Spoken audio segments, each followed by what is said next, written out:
the Forbidden Edge. Navigator Kira Hassan had spent 5 years mapping the outer territories of the Galactic Mapping Commission, and all that time, she had never questioned the blank spaces on her charts.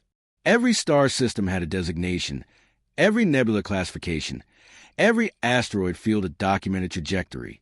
But there was one region that appeared on every map as simply nothing, not unexplored, not dangerous, just absent, as if the stars themselves had been erased from existence. She sat in her cramped office aboard Station Meridian, a massive orbital platform that served as the mapping headquarters for the sector.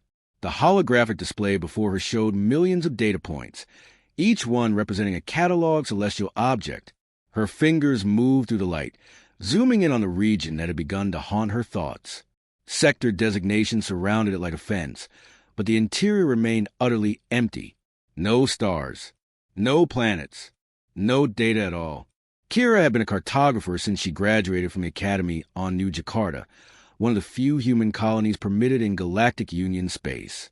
Humans were a minority in the galaxy, scattered across a handful of worlds, always careful not to draw too much attention. They worked hard, kept their heads down, and followed the rules. That was how humanity survived in a galaxy dominated by species that had been spacefaring for thousands of years before humans even discovered fire. But Kira had always been curious. Too curious. Her mother used to say, it was that curiosity that made her dig deeper into the archives, searching for older maps, historical records, anything that might explain the void in the center of the galaxy. What she found made her hands tremble. The maps were different 300 years ago. The blank space had stars then. Hundreds of them. Thousands. Entire systems with documented coordinates, some even marked as explored. Then, approximately 200 years ago, the records changed. The stars vanished from the maps. Not gradually. All at once. And every reference to those systems was stripped from the database. Someone had deliberately erased an entire region of space from galactic memory. Kira was staring at this revelation when Dr. Wei Chen entered her office without knocking. Wei was a xenobiologist assigned to study alien ecosystems on newly discovered worlds. He was also human, and one of the few people on the station that Kira trusted completely. They had bonded over their shared heritage and the unspoken understanding that humans always had to work twice as hard to earn half the respect. Wei's face was pale, his usually calm demeanor shaken. He held a data tablet clutched against his chest like a shield. "You found something," Kira said. It was not a question. Wei nodded, glancing at the door to ensure it was closed. He activated a privacy field, a small device that would scramble any surveillance attempting to monitor their conversation, on a Galactic Union station. Such devices were technically illegal, but Wei had connections in the black market. "I've been researching human history," Wei said quietly, settling into the chair across from her. "Specifically, our first contact with the Galactic Union." Kira leaned forward. Every human child learned the story in school. 200 years ago, humanity achieved faster-than-light travel and encountered the Galactic Union, a coalition of 47 species that governed this region of space. Humanity was welcomed as a junior member, given territories to settle, and integrated into galactic society. It was presented as a peaceful, beneficial arrangement. The official records say humanity originated from a single world called Earth. Wei continued. A small planet in the system that was destroyed by a supernova shortly after we achieved FDL travel. We were refugees, essentially. The Union gave us sanctuary. "That's what I was taught," Kira agreed. "What's wrong with that story?" Wei activated his tablet, projecting data into the space between them. Genetic markers, linguistic patterns, cultural artifacts. "I've been analyzing human DNA samples from across all our colonies. The genetic diversity doesn't match a single origin species. We're too varied. And our languages, our cultures, they show development over thousands of years across multiple isolated populations." Kira felt her heart rate increase. "You're saying humans didn't come from one world." "I'm saying humans came from many worlds. Possibly hundreds. And I think those worlds are in the blank space on your maps." Before Kira could respond, an alarm chimed. The privacy field flickered and died. The door to her office opened, and Teclon entered, the Alvari were bird-like beings, tall and elegant, with feathers that shifted colors based on their emotional state. Teclon's feathers were currently a deep red, indicating displeasure. He was the senior supervisor for the mapping division, and Kira's direct superior, Navigator Hassan. Dr. Chun. Teclon's voice was melodious, but there was steel beneath it. I've been monitoring station security feeds. You've been accessing restricted archives. Kira's mind raced. How much did he know? I was researching historical mapping techniques for my current project. Do not insult my intelligence, Teclon said sharply. His feathers darkened further. You've been investigating the exclusion zone. This ends now. The what? Wei asked, genuinely confused. Teclon's eyes, large and golden, fixed on Wei. The region you call the blank space. It is designated as the exclusion zone. It is forbidden territory. No species may enter. No questions may be asked. This has been galactic law for 2 centuries. Why? Kira demanded. What's in there? Teclon's feathers shifted to black, an Alvari expression of fear, death, madness. Species that entered the exclusion zone never returned. The few automated probes that crossed the boundary transmitted horrifying data before going silent. The Galactic Council declared it permanently off-limits for the safety of all civilized beings. But the stars existed before, Kira pressed. I found old maps. There were systems there. What happened to them? They are gone, Teclon said flatly. Consumed by whatever lurks in that region. The Council erased the records to prevent others from seeking them out. It was an act of mercy, Navigator Hassan. The knowledge of what was lost would only cause pain. Wei stood abruptly. You're lying. If there was something dangerous there, the maps would say danger zone or hazardous region. But they don't. They just show nothing, as if it doesn't exist at all. Teclon's feathers turned white, which Kira had never seen before. She checked her translator to confirm what it meant. Profound sorrow. I have said all I am permitted to say, Teclon said quietly. Do not investigate this further. For your own safety, and for the safety of all humanity. Your species is still young, still vulnerable. The Galactic Union protects you. Do not jeopardize that protection by asking questions that have no good answers. He left without another word. The door sealed behind him with a hiss. Kira and Wei sat in silence for a long moment. Finally, Wei spoke. That confirmed everything. They're hiding something massive. He seemed genuinely afraid, Kira said thoughtfully. Maybe there is something dangerous there. Or maybe they want us to think that. Wei pulled up his data again. Kira, I've been in contact with other humans. Scientists, historians, people like us who started noticing inconsistencies. We have a network. Small, secretive. And we've all reached the same conclusion. Which is, humanity isn't from Earth. We're from the exclusion zone. And whatever is in there, whatever the Galactic Union is so desperate to hide, it's us. It's where we really came from. Kira felt the weight of that statement settle over her. If Wei was right, then everything humanity had been told was a lie. Their history, their origins, their place in the galaxy, all fabricated. We need proof, she said finally. Wei smiled, though it didn't reach his eyes. I was hoping you'd say that. Because I've been monitoring communications traffic near the exclusion zone boundary. Most of it is standard patrol chatter. But 3 weeks ago, I intercepted something different. He played an audio file. Static dominated the recording. But beneath it, barely audible, was a voice. The words were in no language Kira recognized. Yet something about the cadence, the rhythm, felt hauntingly familiar. I've been running linguistic analysis. Wei explained. The language is unknown to the Galactic Union databases, but it contains phonetic patterns consistent with ancient human language families. Specifically, it shares structural similarities with Mandarin, Arabic, and Swahili. Earth languages, Kira whispered, or languages from wherever humans actually came from. Wei corrected. This transmission came from inside the exclusion zone. Someone is in there, someone human, and they're alive. Kira stood, pacing her small office. Her mind worked through the implications. If humans existed in the exclusion zone, if that was truly humanity's origin, then why had the Galactic Union lied? Why isolate them? Why prevent any contact? There's only one way to find out, Wei said, reading her expression. We go there, we cross the boundary, and see for ourselves. That's insane, Kira said. But even as she spoke, she knew she would do it. Curiosity had always driven her. The need to understand, to know, to see what lay beyond the edges of the map. I have access to a research vessel, Wei continued. Small, but FDL capable. If we requisition it for a routine survey mission, we could reach the exclusion zone boundary in 2 days. Once we're there, we jump across before anyone can stop us. They'll send ships after us. We'll be arrested or worse. Maybe, Wei admitted. But think about what we might find. Our real history. Our real home.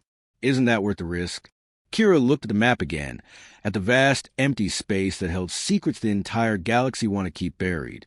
She thought about Teklon's warning, about the fear in his voice, about the elaborate lie that had shaped her entire existence. She thought about the truth, waiting in the darkness. 2 days, she said. We prepare carefully.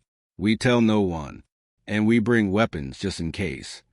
Wei's relieved smile was genuine this time. I'll arrange everything. Meet me at Docking Bay 7, 48 hours from now. Pack light. After Wei left, Kira stood alone in her office, staring at the map. Somewhere in that blank space, humanity's secrets waited. Somewhere in that forbidden zone, the truth had been hidden for 200 years. In 48 hours, she would find it, or die trying. The next 2 days passed in a blur of preparation and paranoia. Kira maintained her normal routine, attending meetings, reviewing survey data, avoiding any behavior that might seem suspicious. But at night, in her quarters, she packed carefully. Survival gear, medical supplies, data storage devices with every scrap of information she had collected about the exclusion zone. She also said quiet goodbyes, though no one knew that was what they were. She visited her favorite spots on the station. She sent messages to her family on New Jakarta, carefully worded to seem normal, but carrying undertones of love and gratitude. If she never returned, she wanted them to know she cared. Wei was equally careful. He filed the requisition for the research vessel, claiming he needed to survey an asteroid field for potential mining resources. The paperwork was approved without question. No one suspected that 2 junior scientists might be planning something as reckless as entering the exclusion zone. On the morning of departure, Kira made her way to Docking Bay 7. The station was in its sleep cycle, most crew in their quarters. The corridors were dimly lit and empty. Her footsteps echoed on the metal floors. Wei was already at the vessel when she arrived, running pre-flight checks. The ship was small, designed for a crew of 2 or 3. It had basic living quarters, a modest cargo hold, and an FDL drive that was reliable, if not particularly fast. Perfect for their purposes. Everything ready? Kira asked as she climbed aboard. As ready as it's going to be, Wei replied. He looked nervous, which was somehow reassuring. It meant he understood the magnitude of what they were about to do. They went through the launch procedures in silence. Clearance was granted automatically. The docking clamps released, thrusters engaged. Slowly, carefully, they pulled away from Station Meridian and into open space. Kira took one last look at the station through the viewport. It had been her home for 5 years. She might never see it again.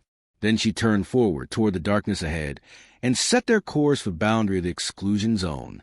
Behind them, on Station Meridian, alarms would soon begin to sound. Security would realize where they had gone. Ships would be dispatched to stop them.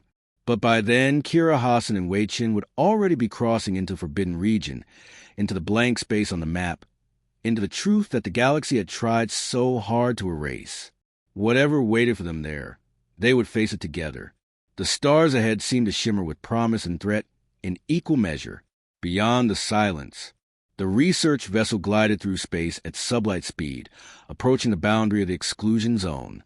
Kira Hassan sat at the navigation console, her eyes fixed on the sensor displays. Beside her, Dr. Wei Chin monitored the communication channels. listening for any sign that pursuit ships had been dispatched from Station Meridian.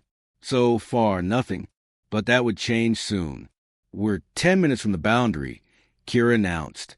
Her voice was steady, but her hands trembled slightly on the controls. In 10 minutes, they would either discover the truth about humanity's origins, or they would die.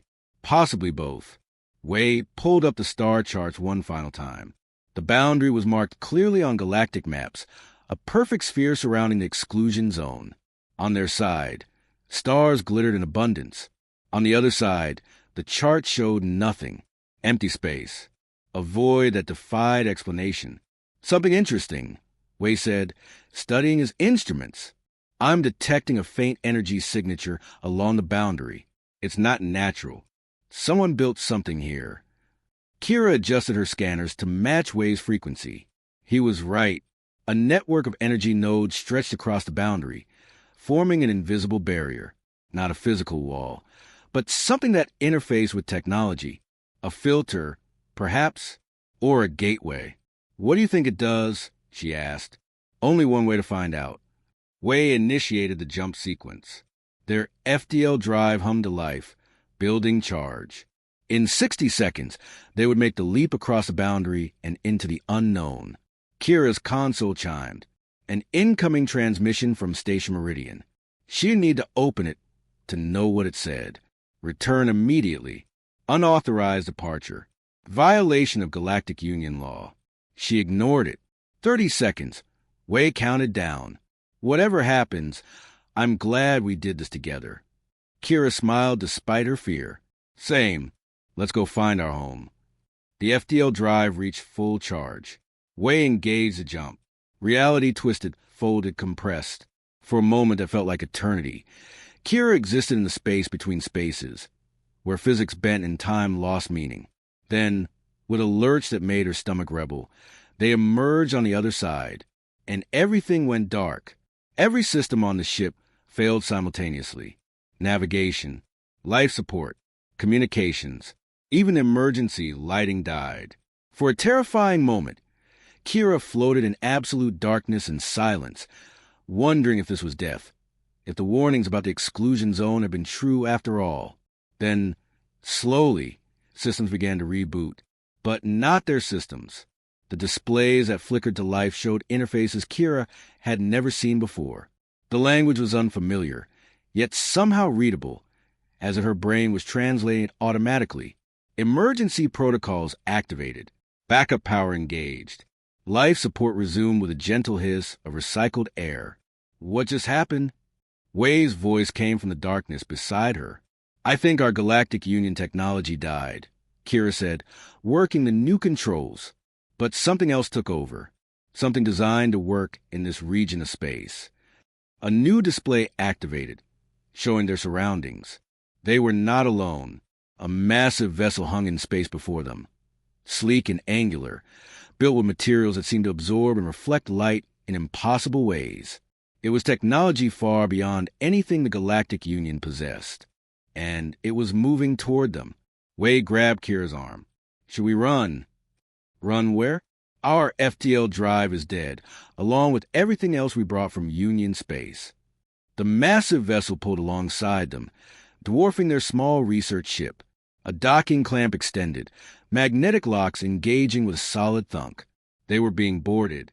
Kira and Wei moved to the airlock, standing together as the seal engaged. There was no point in hiding, nowhere to go. Whatever was about to happen would happen whether they were ready or not. The airlock cycled open. 3 figures entered, wearing advanced environmental suits. They moved with military precision, weapons held ready but not aimed. The lead figure raised one hand in what might have been a universal gesture of peace, then removed their helmet. Kira's breath caught. The face beneath the helmet was human. A woman, perhaps 40 years old, with dark skin and eyes that held both warmth and wariness. She wore a uniform marked with symbols Kira didn't recognize, but the flag patch on her shoulder made her heart race. It showed Earth, but not as humanity's lost homeworld. It showed Earth surrounded by hundreds of stars, each one marked with human settlements. Navigator Hassan. Dr. Chun. The woman's voice was rich and confident. speaking in perfect Mandarin before switching to English. "Welcome to Terrasphere. I am Commander Aisha Okonkwo of the Terran Defense Fleet. We've been monitoring your approach for the past 3 days." Wei found his voice first. "Terrasphere? Terran Defense Fleet? What are you talking about? Humanity doesn't have a fleet. We barely have the colonies the Union granted us." Aisha's expression shifted to something like pity. "Is that what they told you? Come, you deserve to see the truth with your own eyes." They were transferred to the larger vessel, a warship called the Vigilant Dawn. As they moved through its corridors, Kira couldn't help but stare at everything around her. The technology was decades, perhaps centuries, ahead of anything in Union space. The crew members they passed were all human, wearing uniforms of pride, moving with purpose and confidence. This was not the humanity she knew, the scattered refugees grateful for the Union's charity. This was something else entirely. Commander Okonkwo led them to an observation deck. She pressed a control, and the viewport expanded to show the space beyond. Kira gasped. Wei simply stood frozen, unable to process what he was seeing. Stars filled the view, thousands of them, and around nearly every star, signs of habitation, orbital platforms, defensive stations, ships moving in organized traffic patterns, entire worlds glowing with the lights of cities that covered continents. "This is Terrasphere," Aisha explained quietly. "Human space, 6,000 inhabited worlds, a population of 800 billion. We've been here for over 2,000 years. 2,000? Kira whispered. But the Union said we only achieved FDL travel 200 years ago. The Union lies. Aisha gestured to chairs, inviting them to sit. "Let me tell you the real story of First Contact." She activated a holographic display. Images formed in the air between them, showing Earth as it had been millennia ago. Then faster-than-light capable ships, humans spreading across the stars, building colonies, establishing trade routes, developing into a thriving interstellar civilization. 2,000 years ago, humanity controlled this entire region of space. Aisha continued. "We were expanding, exploring, building. Then we encountered the Galactic Union. They offered us membership in their coalition. They promised knowledge, technology, partnership. What did they want in return?" Wei asked, though his tone suggested he already knew the answer. "Everything." Aisha's expression hardened. "The Union operates on a principle they call the collective harmony. Every member species must integrate their consciousness into a shared network. Not completely. They allow individual thought, but enough that the Union can monitor, influence, and when necessary, control their members." Kira felt her blood run cold. A hive mind. Not quite, but close enough. The Union's leaders can access the thoughts of any citizen at any time. They can suppress ideas they consider dangerous. They can ensure compliance through direct neural intervention. For species that evolved in that system, it seems natural. But for humanity, we refused. Wei finished.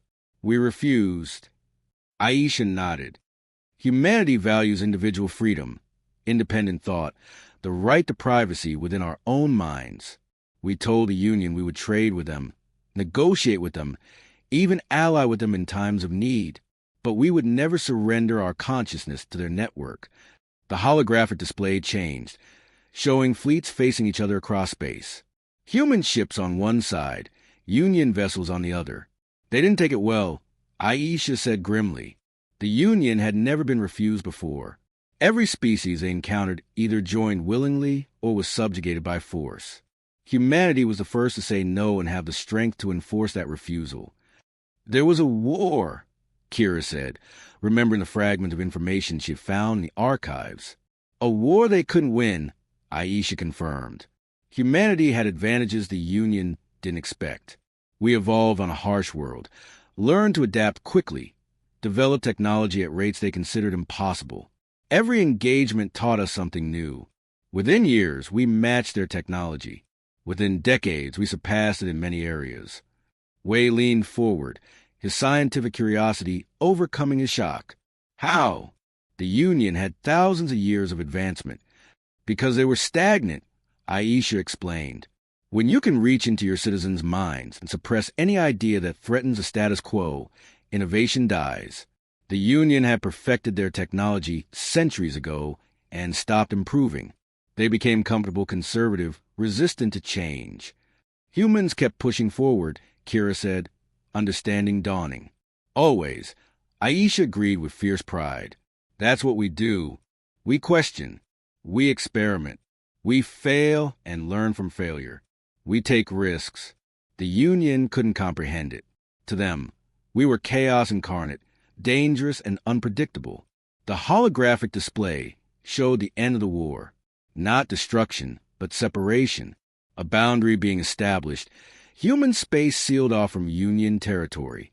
After 50 years of conflict, the Union offered terms. Aisha said, they couldn't destroy us without destroying themselves. So instead, they proposed isolation. Humanity would keep this region of space, the Terrasphere. But we would have no contact with the rest of the galaxy. We would be erased from their maps, their histories, their collective memory. As far as the Union was concerned, humanity would simply cease to exist. And we agreed? Wei sounded incredulous. Our ancestors agreed. Aisha corrected. They were tired of war, tired of fighting, and they believed that humanity needed time to grow, to develop, to become strong enough that the Union could never threaten us again. So they accepted the isolation. They withdrew all humans from Union space and sealed the borders. But not all humans, Kira said slowly. Some of us were left behind. Aisha's expression filled with regret.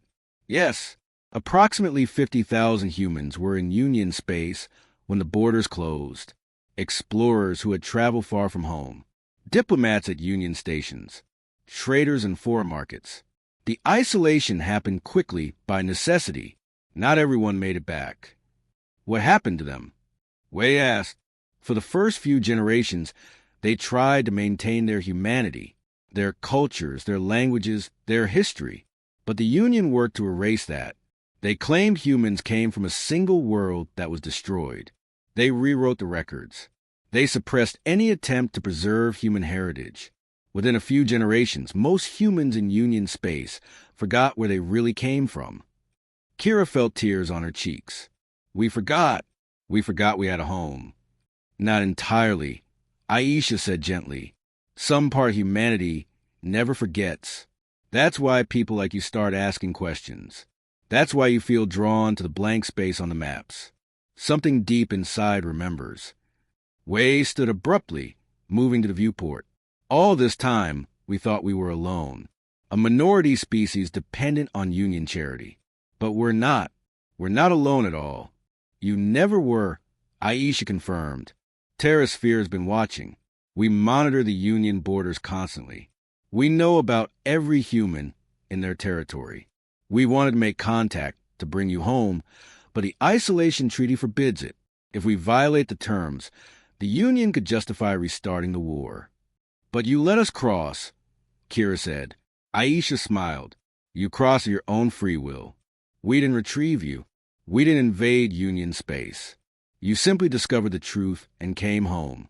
That's different. The treaty never anticipated humans on the Union side actively seeking us out. A new figure entered the observation deck, an older man with gray hair and admiral insignia on his uniform. Commander Okonkwo, are these our visitors? Yes, sir.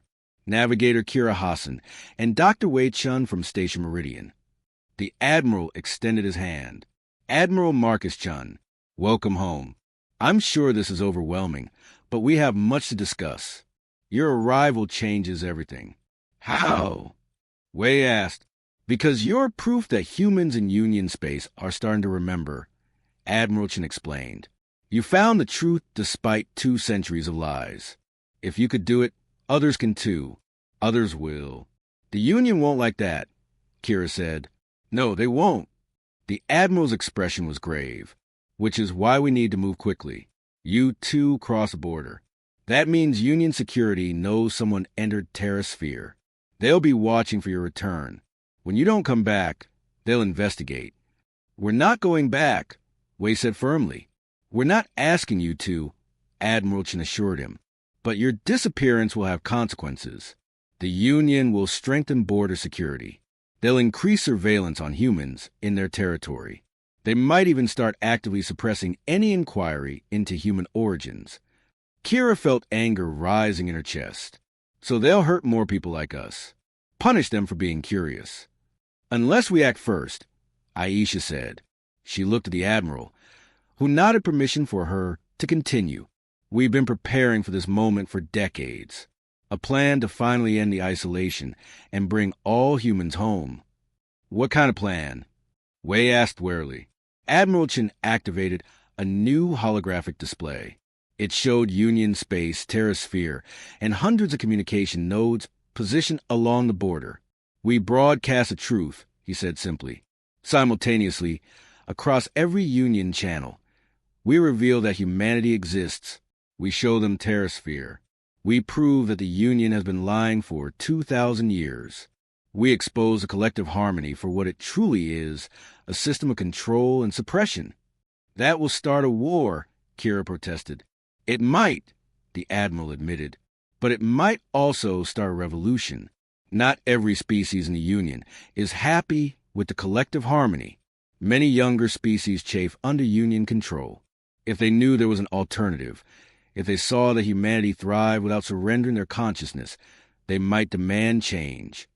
Aisha added, and every human in Union space would know the truth. They'd know they have a home here, a real home that wants them back. Kira looked at Wei. He looked back at her. In his eyes, she saw the same conflict she felt.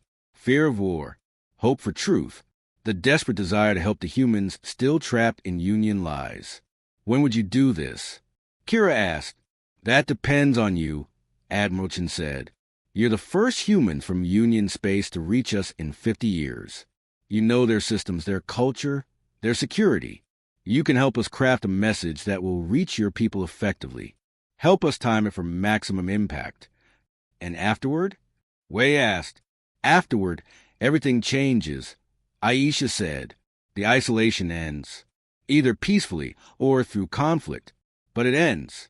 And every human, everywhere, finally comes home. Kira walked to the viewport, looking out at the thousands of stars in Terrasphere. Somewhere out there was Earth, humanity's birth world. Somewhere in this vast expanse was a home she had been denied her entire life. She thought about the other humans on Station Meridian, about her family on New Jakarta, about all the people living in Union space who believed they were powerless refugees, never knowing the truth of their strength and heritage. She thought about the risk, the possibility of war, the lives that might be lost. Then she thought about the lie that had stolen 2 centuries of human history, about the freedom that was every person's birthright, about the truth that demanded to be told. How long do you need? She asked, turning back to face the Admiral.